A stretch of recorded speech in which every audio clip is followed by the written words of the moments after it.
안녕하세요. 안양에서 스크린 골프장 운영하고 있는 30대 후반 남자입니다. 나이가 좀 있지만 아직 싱글입니다. 우스갯소리로 갔다 온 적 있냐 물어보시는 주위 분들이 가끔 있긴 한데 저는 갈 뻔했다가 안 갔습니다.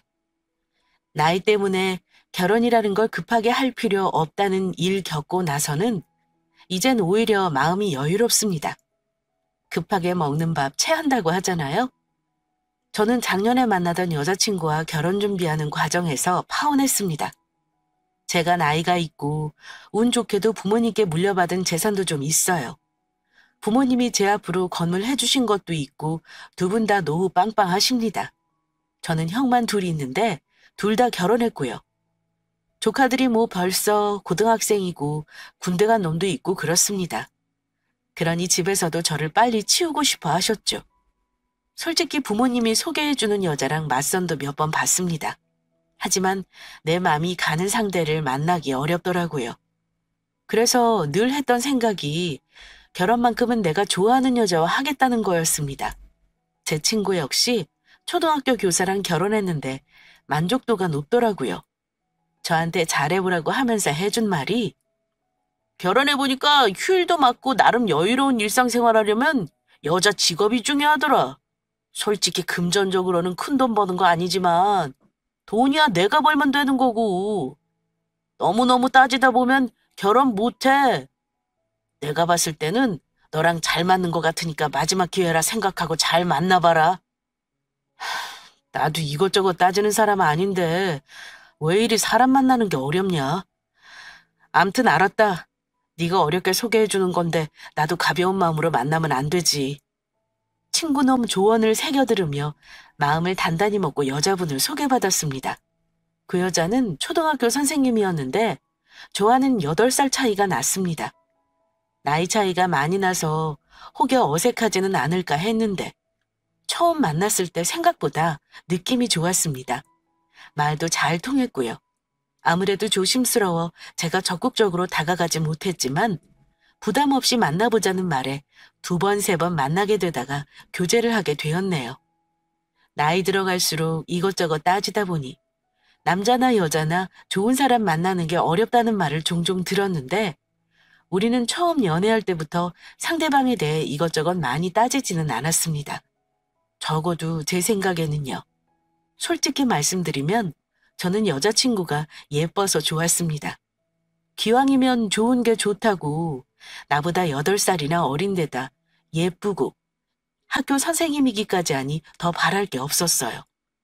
연애 초기엔 그녀의 모든 것이 사랑스러웠습니다. 작은 행동 하나까지도 예뻐 보였고 심지어 단점마저도 귀엽게 보일 정도였죠. 네, 맞습니다. 저는 그때부터 완전히 눈에 콩깍지가 씌어버린 거죠. 연애할 때는 다들 서로 좋은 것만 보이고 재미나게만 하잖아요. 연애 경험이 많지 않은 저도 막상 마음에 드는 여자를 만나니 너무 좋더라고요. 매일같이 연락을 주고받으며 급속도로 가까워졌고 마침내 제가 먼저 고백 후 우린 연인 사이가 됐습니다. 행복한 나날이었고 저는 자발적으로 데이트 비용을 거의 부담했습니다. 물론 가끔 상대방이 밥값을 계산하기도 했지만 거의 제가 많이 내려고 했어요. 사랑하는 사람과의 데이트인데 뭐가 아깝겠어요? 저는 나랑 만나주는 그녀가 그저 고마울 따름이었습니다. 그때는 제가 여자친구 마음을 얻기 위해 공을 들일 때라 모든 게 다 좋아 보였죠. 만나는 시간이 길어지면서 장점만 보이지는 않더라고요. 저도 여자친구에게 모자란 부분이 분명 있었을 테고요. 가끔 다투는 일도 있긴 했습니다. 사람이 어떻게 무작정 좋기만 하겠어요? 다른 건 다 좋았습니다. 착하고 귀엽고 말 잘 통하고 다 좋았는데 한 가지 제 눈에 조금 안 좋게 보였던 점이 씀씀이가 좀 해프다는 거였습니다. 그 나이 때 여자들이 화장품 사고 옷 사고 하는 거 그럴 수 있죠. 직장 다니는데 어느 정도 당연한 거라 생각합니다. 그런데 문제는 제 눈에는 버는 족족 다 쓰는 걸로 보이더군요. 일단 거침없이 돌아다니는 스타일이라 차량 유지비로 한 달에 30만 원 이상은 쓰는 듯 했습니다. 그리고 친구들과 자주 호캉스를 즐기기도 했고요. 백화점 세일 때는 옷을 사는데 선결제를 해놓은 게 이득이라면서 몇백만 원씩을 턱턱 결제하는 것도 봤습니다. 대충 계산해봐도 한 달에 쓰는 돈이 월급을 훌쩍 넘는 것 같길래 제가 물어본 적이 있었어요. 선아야, 너 한 달 월급이 뻔한데 돈은 모으고 있는 거야? 부모님한테도 용돈 드려야 한다면서 웬 씀씀이가 이렇게 커? 제가 걱정하는 마음에 물으니 여자친구는 그럼 어떡해. 하고 싶은 것도 많고 쓸 일도 많은 걸. 카드값 모자라면 오빠가 좀 도와주겠지. 이렇게 대답하더라고요. 그런데 제가 더 걱정이 되었던 이유는 나중에 듣고 보니 여자친구네 집 사정이 그렇게 넉넉한 편이 아니라는 걸 알고 있기 때문이었습니다. 원래 여자친구네 아버지가 사업을 하신 분이라 대학 졸업하고 직장생활 막 시작했을 무렵까지는 부유했다고 해요. 그런데 여자친구 아버지 사업이 힘들어지면서 전세로 옮기게 되었다고 들었습니다. 그래서 여자친구 위로 하나 있는 오빠도 아직 장가를 못 가고 있다고 했고요. 집에 버는 돈을 갖다 드리고 자기 돈도 모으려면 빠듯할 텐데 저렇게 씀씀이가 크니 결혼할 돈을 모아놓은 것인지 걱정이 되더라고요. 우리 결혼까지 생각하고 만나는 건데 나는 네가 돈을 너무 많이 생각 없이 쓰는 것 같아서 걱정돼. 오빠가 데이트 비용 웬만하면 다 될 테니까 너는 버는 돈 열심히 저축해. 이번 달부터 화장품이나 옷 사는 건 좀 줄여봐. 내가 보니 더 이제 옷은 안 사도 되겠더라. 이제까지 나 만나면서 같은 옷 입고 나온 적이 한 번도 없어. 그래도 매일 입을 옷이 없는 걸. 그럼 내 옷도 오빠가 좀 사주던가. 무슨 옷을 그렇게 사? 그런 돈만 모았어도 전셋값은 되겠다. 근데 선아, 너 지금까지 돈 좀 모아놓긴 한 거야? 제가 궁금한 마음에 묻자 여자친구가 하는 말이 내가 모아둔 돈은 아버지 사업 어려워지면서 생활비로 써버려서 없어. 지금은 여윳돈이 한 1,000만 원 정도? 딱 이러는데 저 솔직히 그 말 듣고 충격받았습니다. 물론 제가 여유가 있습니다. 마음만 먹으면 여자친구에게 따로 돈 주고 그걸로 결혼 준비하라고 할 수 있어요. 하지만 그것도 어쩔 수 없는 상황일 때의 얘기죠. 돈에 대한 개념이 없는 사람한테 모든 걸 다 지원해주면서 결혼하고 싶지는 않았습니다. 여자친구 만나면서 데이트 비용을 무조건 다 저한테 의지한 것도 아니었고 나한테 비싼 선물이나 용돈을 요구했던 적도 없는 사람이었는데 막상 현실적으로 모아놓은 돈 얘기를 들으니 현타가 오더군요. 1,000만 원이라. 나이 30에 교사 일하면서 1,000만 원밖에 여윳돈이 없다는 게 솔직히 이해가 되지 않았습니다. 연애하면서 나이에 비해 생각이 좀 어린 편인 건 파악했지만 그 정도로 생각이 없는 사람인가 싶어 여자친구를 다시 보게 되더라고요. 여자친구는 월급 받으면 절반 정도는 저축해야 한다는 기본적인 개념조차 없었죠. 반면 저는 돈에 대한 개념이 좀 철저한 편입니다. 돈을 잘 관리하는 거 어렸을 때부터 부모님께 배우고 자랐어요. 저희 부모님께서 부자셨지만 알뜰하신 편이라 어릴 때부터 절약 정신을 강조하셨고 돈 1,000원도 허투루 쓰는 걸 싫어하시는 분들이셨습니다. 그래서인지 여자친구의 그런 점이 더 이해가 안 갔던 겁니다. 그래도 당장 결혼할 건 아니었으니까 제가 데이트 비용을 부담할 테니 돈을 잘 모아보라고 당부를 했습니다. 그러자 알겠다고 대답은 잘하더군요. 저는 여자친구를 많이 좋아했지만 그렇다고 제가 가진 재산을 전부 다 오픈하지는 않았습니다. 그런 건 결혼하고 나면 어차피 알게 될 부분이기도 했고 처음부터 돈 가지고 허세 부리면서 여자 맘을 얻고 싶지는 않았거든요. 제가 노후 걱정 없는 부모님이 있다는 것과 가족 관계나 하는 일, 그리고 출신 대학교 정도는 당연히 알려줬고요. 사업하고 있으니 현금을 많이 굴리는 사람이라는 정도까지가 여자친구가 아는 전부였어요. 아마 저와 결혼하면 크게 쪼들리지 않고 여유롭게 살리라는 건 알고 있었을 겁니다. 저는 여자친구가 그런 부족한 부분이 있는 거 알면서도 제가 감싸고 결혼하고 싶었습니다. 그러다가 작년 명절에 여자친구네 부모님께 인사를 드리러 갔습니다. 여자친구가 저보다 8살이 어리다 해도 이미 혼기가 찬 나이였고 둘 다 결혼을 전제로 만나고 있었으니까요. 여자친구는 부모님에게 남자친구가 있다는 사실만 알려드렸을 뿐 저에 대해서 따로 말씀을 드리지 않은 것 같더라고요. 외모에 잘나고 못나고를 떠나서 저는 사람들에게 인상 좋다는 말을 많이 듣는 편이라 그런지 처음에는 여자친구 어머니께서 하는 말씀이 제가 인상도 좋고 예쁘게 생겼다면서 많이 좋아하시더라고요. 아이고, 우리 딸이 하도 얘기를 많이 해서 그런가 처음 본 것 같지가 않네. 반가워요. 네, 김경욱이라고 합니다. 어머니, 말씀 편하게 하세요. 그럼 말 편하게 할게. 바깥 양반은 한 30분 후에 나 도착한다고 하네. 예비사위 온다고 빨리 일 마치고 오라고 했는데 상황이 이런 거 이해해줘. 내가 김서방이라고 불러도 될까? 네, 그럼요. 오늘 온 건 선아하고 결혼하겠다는 거 정식으로 말씀드리려고 온 겁니다. 제가 먼저 결혼하고 싶다는 말을 꺼냈더니 예비장모라는 분이 헛기침을 한번 하시더니 그때부터 상당히 자세하게 저에 대해서 물어보시더라고요. 그래, 그럼 김서방, 내가 딸 가진 부모라 걱정이 이것저것 돼서 말이야. 몇 가지 좀 물어봐도 되겠나? 네, 그럼요. 궁금한 거 있으면 물어보시죠. 부모님은 모두 살아계시고 혹시 이혼하거나 따로 사시지는 않는 거지? 아, 예, 그럼요. 두 분 다 건강하시고 같이 사십니다. 그럼 형제는 어찌 되나? 시누이도 중요해서 묻는 말이네. 저는 여자 형제는 없고 장가간 형만 둘 있습니다. 아, 그런가? 아이고, 미안하네. 천천히 알아가도 되는 건데 내가 너무 궁금해서 실례인 거 알면서도 물어봤어. 혹시 하는 일이 뭔지 물어봐도 될까? 자영업하고 있다고 듣긴 했다만, 네, 스크린 골프장 하나 운영하고 있어요. 제가 대답하자 장모님 얼굴이 살짝 어두워지더라고요. 아, 그래. 요즘 사업이 그렇게 망하는 사람도 많고 어렵다는데 벌이는 괜찮은가 봐. 혹시 부모님 경제 사정은 괜찮으신가? 아마 장모님은 저의 경제적인 부분이 궁금하셨던 것 같습니다. 그래서 아주 자세히는 아니지만 제가 월 1,000만 원 이상 수익이 난다는 것도 부모님도 노후가 다 준비되어 있다는 것 정도만 간략하게 말씀드렸습니다. 그랬더니 고개를 끄덕이시며 더 이상은 물어보지 않으시더라고요.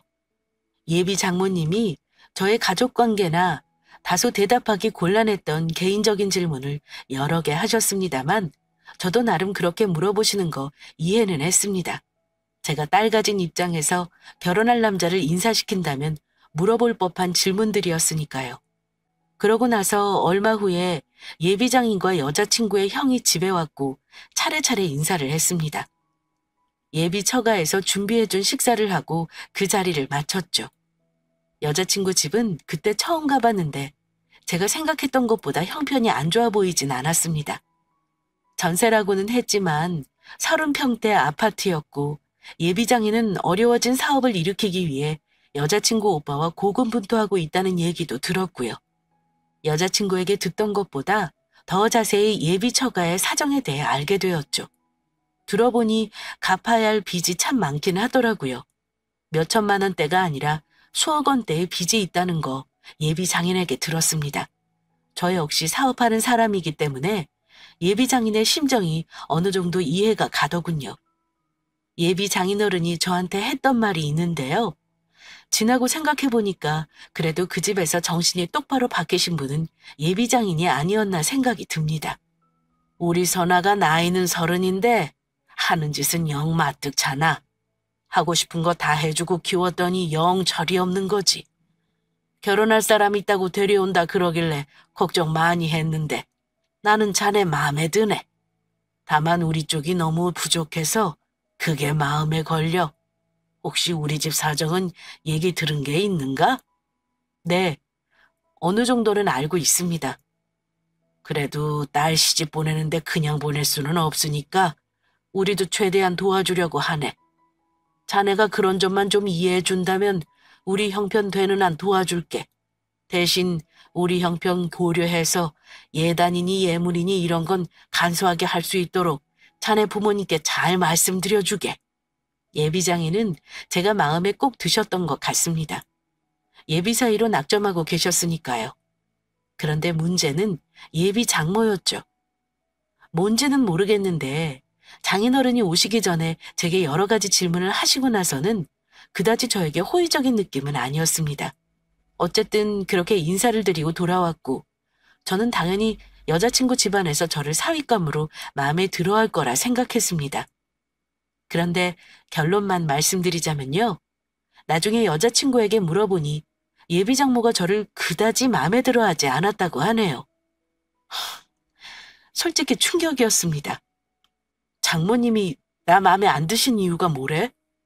내가 가서 뭐 실수한 거라도 있었나? 그러자 여자친구가 머뭇거리며 하는 말이 이랬습니다.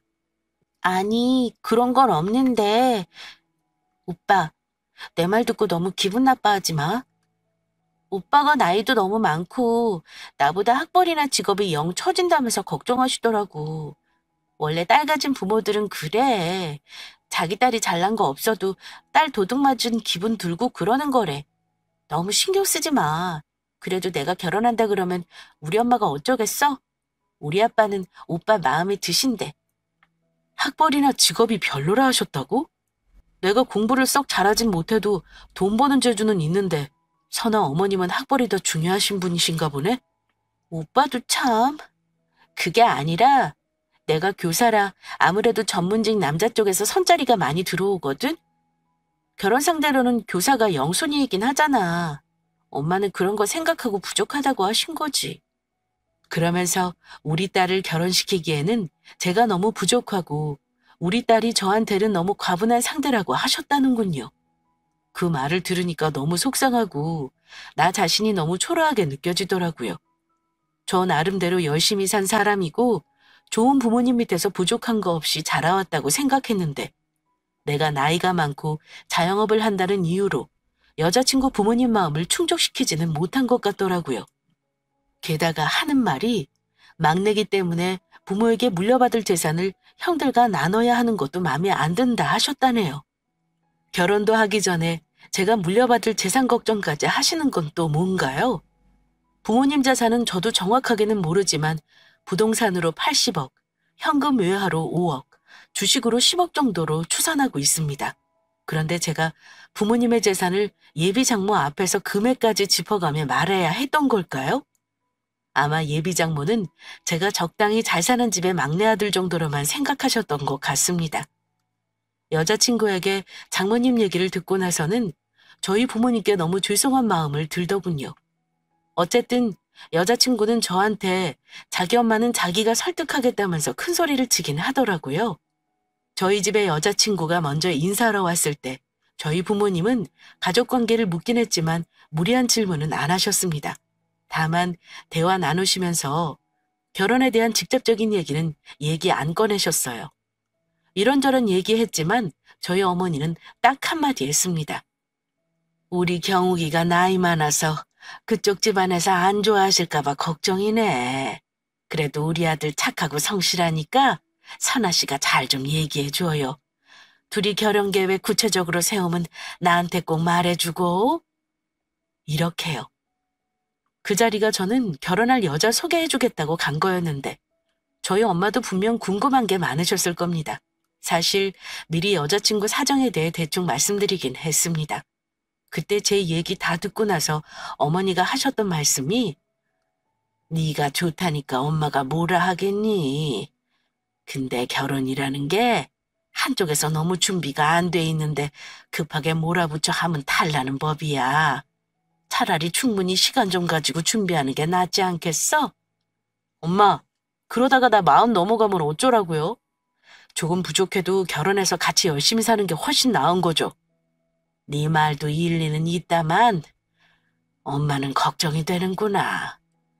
엄마 설마 며느리한테 예단이면 이런 거 막 무리하게 요구하고 이러실 건 아니죠? 어머 얘는 네 형들 결혼할 때 다 해봐서 엄마는 그런 거 기대도 안 해. 나는 너 좋은 짝 만나서 결혼하는 거 보면 그걸로 만족인 사람이다. 그래도 엄마니까 조금 욕심내자면 기왕이면 너무 힘든 집안은 아니었으면 해서 말이야. 엄마가 걱정하는 거 잘 알고 있었던 저는 안심시켜드렸고 실제로 만나보고 나면 여자친구를 마음에 들어 하실 거라 생각했습니다. 그리고 인사를 드린 건데 엄마는 친절하게 대해주셨지만 어쩐지 결혼에 대해서는 급하지 않은 태도로 여자친구를 대하셨습니다. 사실 여자친구를 우리 집에 인사시키고 나서 어머니께 어떠냐고 마음에 드시냐고 슬쩍 물어봤었는데 어머니가 조금은 걱정되는 얼굴로 아주 예쁘고 명랑한 아가씨더라. 조금 철이 없어 보이는 것도 있긴 한데 뭐 그 정도면 나쁘지 않지. 네가 좋다는데 내가 뭘 하겠니? 네가 쉽게 감당할 수 있는 성격은 아니던데 싸우지 말고 둘이 잘 맞춰 나가야겠더구나. 이렇게 말씀하시더라고요.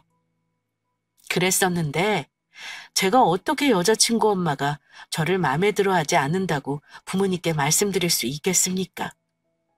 저는 양가 부모님 인사하고 나서 마음이 조금 복잡해졌지만 여자친구는 아예 본격적으로 결혼 준비를 하려고 하더군요. 그러면서 저와 신혼집 준비며 결혼 비용이며 여러 가지를 논의하고 싶어 했습니다. 여자친구 어머니가 저를 마음에 들어 하셨다면 정말 기쁜 마음으로 응했겠지만 제가 그리 쿨한 사람은 못 되나 봅니다. 어쨌든 그때까지만 해도 그런 문제로 여자친구와 결혼까지 뒤집어 엎을 정도는 아니었습니다. 마음에 안 드는 부분이 있다며 앞으로 제가 잘하면 될 일이다 싶었으니까요. 그리고 여자친구 장단에 맞춰 저도 결혼 계획을 구체적으로 세우기 시작했고 양가 부모님 의견 조율해서 2달 후로 상견의 날도 잡았습니다. 그런데 잘 사귀던 사람들도 결혼 준비하면서 많이들 싸운다더니 우리 커플도 다를 바가 없더라고요. 결혼 준비하면서 여러 가지로 여자친구와 의견이 충돌하는 게 많았습니다. 일단 여자친구가 돈이 없어도 너무 없다는 게 문제였는데요. 여윳돈이 1,000만 원이 있었지만 여자친구 집에서는 대략 2천만 원가량밖에 지원을 못 해준다고 하더라고요. 뭐 그것까진 좋았습니다. 집 사정 모르고 만났던 것도 아니니까요. 그리고 어떻게든 결혼 준비하는 거 도와주겠다는 장인어른의 말도 있고 해서 어느 정도 제가 다 감수할 생각이었습니다. 그런데 문제는 여자친구나 어머님이 저에게 터무니없이 바라는 게 너무 많다는 거였습니다. 물론 제가 여자친구보다 훨씬 여유가 많고 능력이 있으니 뭐가 문제냐 하시는 분도 있을 거라 생각합니다. 하지만 저는 그렇다고 해서 일방적으로 어느 한쪽이 무조건적으로 다 맞춰줘야 한다고는 생각하지 않습니다. 일단 신혼집 정하는 것부터 의견이 맞지 않았습니다. 저는 애당초 집은 제가 할 생각이었습니다. 진즉에 투자 차원에서 마련한 아파트가 2채 제 앞으로 있었어요. 그런데 문제가 제가 부모님과 함께 살다 보니 둘 다 세입자를 들인 집이었고 여자친구 직장과 조금 멀었습니다. 출퇴근하자면 자차로 40분이 소요되는 거리였어요. 고민 끝에 제가 여자친구에게 저의 생각을 말했습니다. 조금 멀어도 내 집에서 시작하고 싶은데 네 생각은 어때? 출퇴근 너무 힘들면 한 학기만 고생하고 정근 가는 거 고려해보자. 어차피 지금 집 더 살 것도 아닌데 돈 들여서 전세 구하는 것도 애매해서 말이야. 저는 여자친구 출퇴근이 조금 불편해도 이해해 줄 거라 생각했습니다. 어차피 나중에 학교를 옮기는 게 가능하기도 했고요. 아무리 생각해도 그게 합리적인 방법 같아 얘기한 건데 예상외로 여자친구가 발끈하더라고요. 뭐? 오빠, 나 그렇게 먼 데서 출퇴근 못해. 무조건 출퇴근 편한 데로 어딜래. 그리고 엄마네서 가까운 데가 좋아. 오빠가 그 집 그냥 팔던가 아님 전세로 2년 동안 살 집 구하면 되잖아. 난 무조건 먼 건 싫어. 집이라는 게 그렇게 금방 팔 수 있는 게 아니야. 그럼 지금 전세로 3, 4억을 써야 하는데 너무 비효율적이잖아. 기왕에 내가 집이 있는데 뭐하러 그런 큰 돈을 또 들이자는 거야. 그런데 여자친구를 아무리 설득해도 속위에 경일 끼었습니다. 일단 집 문제부터 의견 충돌이 일어나니 참 갑갑하더라고요. 그래서 집 문제는 시간이 있으니 나중에 논의해보자 했습니다. 저는 의견 일치가 안 될 경우 전세를 얻을 경우의 수까지 생각하면서 여자친구 직장 근처 아파트까지 발품을 팔아가며 열심히 알아보고 다녔습니다. 거기까지는 제가 양보할 생각이 있었으니까요. 여자친구가 원하는 아파트를 알아보니 거기는 다른 데보다 최고 1억은 더 비싸더군요. 역세권의 신축이라 그런 듯 했습니다. 그런데 그 뒤로 여자친구가 하는 말이 더 가관이었습니다. 오빠, 글쎄 내 친구는 예물로 다이어 3캐럿 받았다더라? 예물도 5세트 받았대. 구경했는데 진짜 예쁘더라. 나는 1캐럿 정도는 했으면 좋겠어. 그리고 가방은 평생 멜 수 있는 거 하나 정도만 할까 봐. 나 우리 엄마한테도 가방 하나 좋은 거 해드리고 싶어. 오빠 괜찮지? 이런 말을 하더라고요. 저는 예비장인 당부대로 예단이나 예물은 여자친구 형편 생각해서 생략하거나 간소하게 할 생각이었습니다. 그런데 비싼 예물 얘기를 하는 것도 모자라. 결혼식장은 내 친구가 한 청담동 호텔이 좋더라. 드레스도 예식장에서 빌리지 말고 샵에서 따로 빌리는 게 예쁘더라. 그래도 평생 한 번이니까 마음에 드는 걸로 하는 게 좋겠지? 오빠 생각은 어때? 주위에서 들은 건 있어가지고 결혼식장은 어디가 좋다더라 하면서 최대한 비싼 것만 나열하고 있고 자기 친구와 비교하면서 자기는 적어도 그거보다 더 좋게 하고 싶다고 철없는 말을 하더라고요. 하고 싶은 거 다 하려면 돈이 얼마인데 모은 돈도 없으면서 왜 저런 말을 할까 싶었습니다. 너 그런 거 다 하려면 네가 가진 돈으로 못하는 거 아니야? 너 1,000만 원에 아버지가 보태주신다는 돈 최대한 아껴서 할 생각을 해야지. 제가 답답한 마음에 그랬더니 눈까지 흘기며 제게 이런 말을 하는 겁니다. 우리 아빠 돈을 어떻게 써? 우리 아빠가 보태준다고 한 거 그거 두 분 노후 자금인데 내가 그거 결혼하겠다고 홀랑 쓸 수는 없잖아. 오빠가 좀 도와주면 안 돼? 오빠네 부모님한테는 비밀로 하고 나한테 몰래 주면 되잖아. 이렇게 아예 대놓고 말을 하더군요. 제가 모자란 비용을 조금씩 도와줄 각오는 하고 있었지만 그건 어디까지나 제 자의로 도와줘야 하는 건데 저렇게 당당하게 맡겨놓은 돈 달라는 듯 말해서 조금 기분이 안 좋았습니다. 원래 연애하면서 철부지 같은 건 알고 있었다지만 결혼 준비하면서 보니 생각보다 더 철딱서니가 없더군요. 근데 더 문제는 여자친구 엄마였습니다. 위에 말했던 여자친구의 희망사항 대부분이 예비 장모님이 원하는 것들이었다는 거죠. 처음엔 몰랐습니다.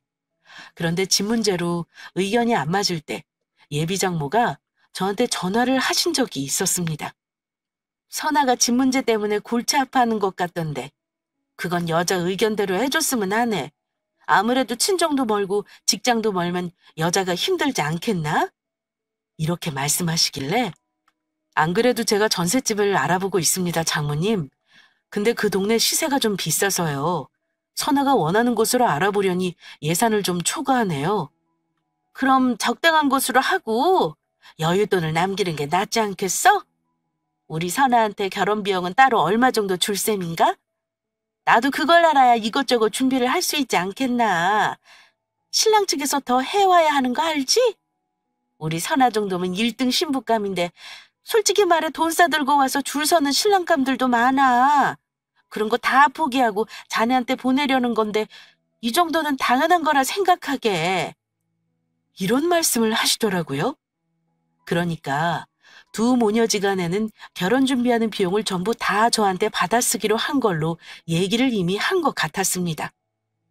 돈은 없어도 결혼할 때만큼은 남부럽지 않게 하고 싶었던 것 같습니다. 솔직히 매우 불쾌했지만 저 꾹 참고 장모님께 물었습니다. 네, 알겠습니다, 장모님. 집은 선아가 원하는 대로 최대한 고려해 알아볼게요. 그런데 장모님, 장인어른이 지난번에 예물 예단 간소하게 하고 2천만 원 정도까지는 지원해 주시기로 했었는데요. 그럼 그걸로 혼수랑 예단은 안 하실 건가요? 그랬더니 장모님이 하는 말이 선아한테 못 들었나? 그거 우리 노후 자금이라고 우리 딸이 절대 못 건드린다고 고집을 피우질 않나. 우리 딸이 워낙 효녀야. 지 아빠가 쓰라는데도 저렇게 싫다고 하니 어쩌겠어? 내 말은 자네가 예단비 원하는 금액을 우리한테 주면 우리가 잘 포장해서 자네 부모님한테 도로 보내는 게 어떨까 해. 그럼 자네 주머니에서 나온 돈 부모님한테 도로 돌려드리는 거니 손해볼 것도 없지 않겠어? 이러시는 겁니다. 너무 황당했던 저는 되물었습니다. 그럼 장모님은 저희 부모님이랑 형들 옷 한 벌씩도 안 해주실 생각인가요? 제가 드리는 돈만 그대로 다시 보내실 생각이신 거죠? 그랬더니 예비장모가 하는 황당한 말이 옷이야 그날 하루 입는 건데 꼭 사 입어야 하나? 빌려 입으면 되지 않겠나? 이러니 더 어이가 없었습니다. 저한테는 사실상 결혼에 들어가는 비용은 다 부담하길 원하면서 우리 부모님이랑 형님들한테는 옷 한 벌씩 해드리는 것도 하지 말라네요. 저는 생각해보겠다 하고 전화를 끊었습니다. 그건 결혼을 다시 생각해보겠다는 말이었는데 장모는 저와는 다른 뜻으로 들었겠죠. 그때 든 생각이 돈 없는 건 이해해도 저런 거지 근성에 염치 없는 사람은 상종하지 말아야겠다는 거였습니다. 여자친구를 만났는데 자기 엄마랑 얘기한 걸 저한테 그대로 다시 말하는 겁니다. 저는 여자친구가 결혼 준비가 전혀 안 되어 있다는 걸 알면서도 집도 제가 하고 가전이며 가구도 제가 다 할 생각이었습니다. 그만큼 여자친구 순수하게 귀여워했고 좋아했어요. 그런데 그쯤 되니 과연 이 여자는 나를 순수하게 좋아하는 건가 아니면 호구로 보는 건가 하는 의심이 생기더라고요. 내가 지금까지는 하자는 대로 다 맞춰줬지만 그렇게 안 하겠다고 하면 어떻게 나올지 궁금하더군요. 그래서 한번 어떻게 나오나 떠보기나 하자 싶었습니다. 선아야, 네가 원하는 예물이랑 명품 가방 해줄 테니까 나한테도 명품 시계 가져와. 요즘 결혼할 때 남자들이 다들 그러더라. 계산해보니까 너한테 들어가는 것만 거의 2천만 원이 넘는데 시계는 1,000만 원 정도니까 그 정도면 괜찮지? 그랬더니 도끼 눈을 뜨면서 저한테 이러네요. 뭐? 오빠는 우리 집 사정 알면서 나한테 지금 명품 시계 사달라는 거야? 하면서 화를 내는 겁니다. 참, 어쩜 그렇게 자기 생각만 할 수 있는 건가요? 내 친구는 1,500 정도면 결혼 충분히 한다 그랬어. 근데 나한테 시계 1,000만 원짜리 사달란 소리를 해? 그건 아니지. 이러길래 제가 그랬습니다. 네 친구한테 한번 다시 물어봐. 요즘에는 반반 결혼 많이 한다더라. 집을 남자 쪽에서 꼭 해가라는 법도 없잖아? 네가 내 집에 들어오는 거 싫다 그래서 전세 알아보고 있는데 너무 비싸. 벌써 예산 초과야. 근데 네 결혼 비용까지 되려니까 나도 부모님께 면목이 없어. 그러니까 우리 반반 결혼하자. 딱 절반씩 하는 거 어때? 집 전세 자금 너도 절반 보태도 예물 예단 딱 각자 주는 만큼만 받자 이거야. 우리 형편에 맞게 소박하게 하면 반반 결혼 가능할 것 같은데 어때? 그랬더니 여자친구가 방방 뛰며 난리가 났습니다. 울기까지 하면서 제가 이런 쪼잔한 남자일 줄은 몰랐다고 하네요. 뭐?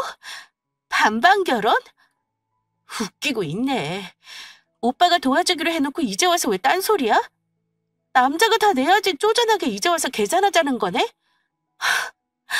이럴 줄 알았으면 엄마 말대로 다른 전문직 남자하고 만나볼 걸 후회된다.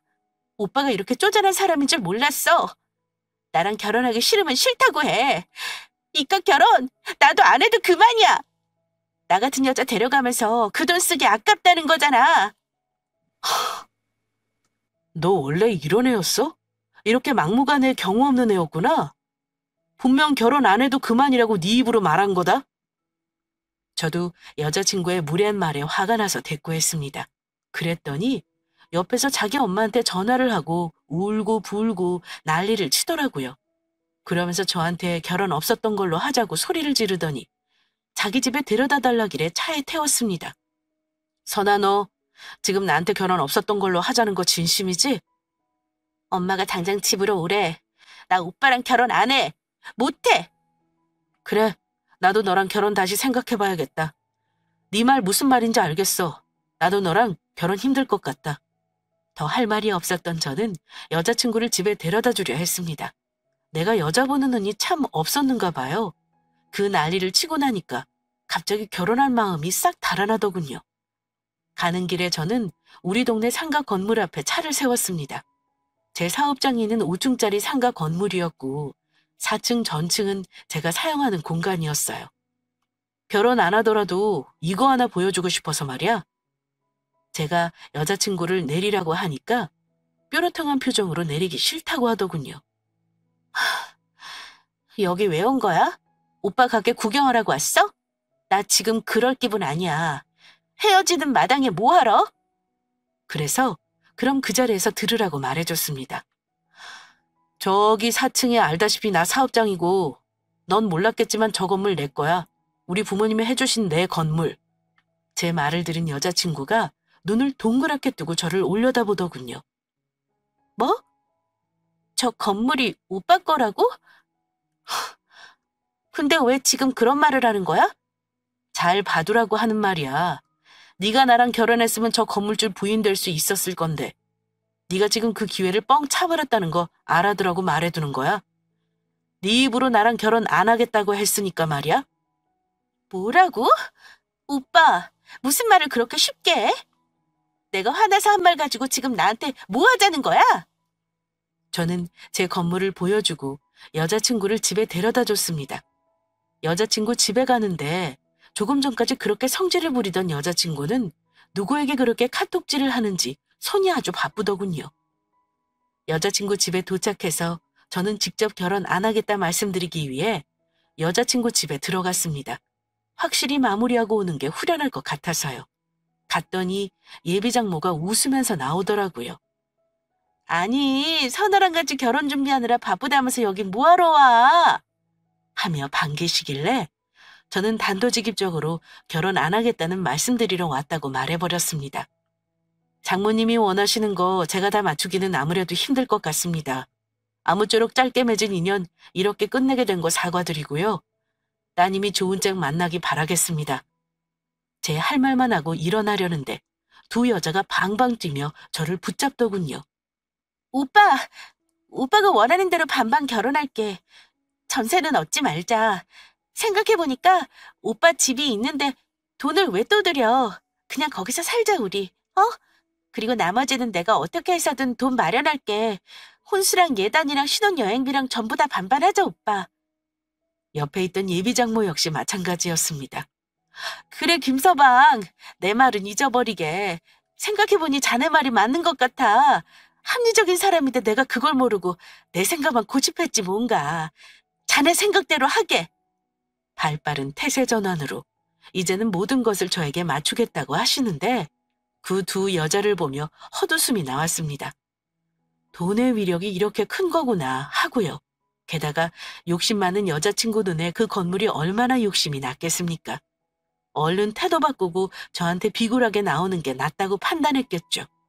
저는 이미 장모님과 통화할 때부터 결혼 생각은 접은 상태였기에 단호하게 돌아섰습니다. 저희 부모님한테는 제가 말씀드리겠습니다. 아직 준비한 거 거의 없으니 금전적으로 손해본 건 없지 않습니까? 잊지 마시고 다른 혼처 잘 알아보세요. 저는 붙잡는 손을 뿌리쳐버리고 그대로 나와버렸습니다. 그 이후 부모님께도 말씀드렸고 여자친구와 따로 통화해 끝내자고 단호하게 말했고요. 울며 불며 일주일이 넘게 저를 찾아왔지만 제 생각은 바뀌지 않았고요. 인내심 없는 그 친구는 매달리는 것도 채 2주를 못 가더군요. 한 번은 세상 무서운 저주의 말을 저한테 퍼붓더니 그 뒤로는 완전히 끝나고 말았습니다. 부모님은 결혼 안 하기로 했다는 제 말 담담하게 받아들이시고 별 말씀 없으셨습니다. 결혼을 주변에서 참견한다고 될 일이 아니라는 거 잘 아시는 분들이라 어느 정도는 포기하신 것 같기도 해요. 저는 그 뒤로 1년이 지났지만 아직은 여자 만나는 게 무섭네요. 정말 트라우마가 생긴 것 같아요. 어쩌면 이대로 결혼 안 하고 살 수도 있겠다 싶고요. 인연이 있다면 또 만나지겠지만 아직은 자신이 없네요. 사람한테 대는 게 그만큼 무서운 건가 봅니다. 예비시댁 쪽 잘못 파혼하는 얘기는 많은데 저 같은 경우도 있다는 거 한 번쯤 들려드리고 싶어서 사연 보내봤는데 어떠셨나요? 재미있게 들으셨다면 노총각 힘내라고 응원의 말씀 한마디씩 부탁드리겠습니다. 올겨울 무지 춥다던데 저는 옆구리 시린 총각으로 잘 버텨보겠습니다. 긴 사연 들어주셔서 감사합니다.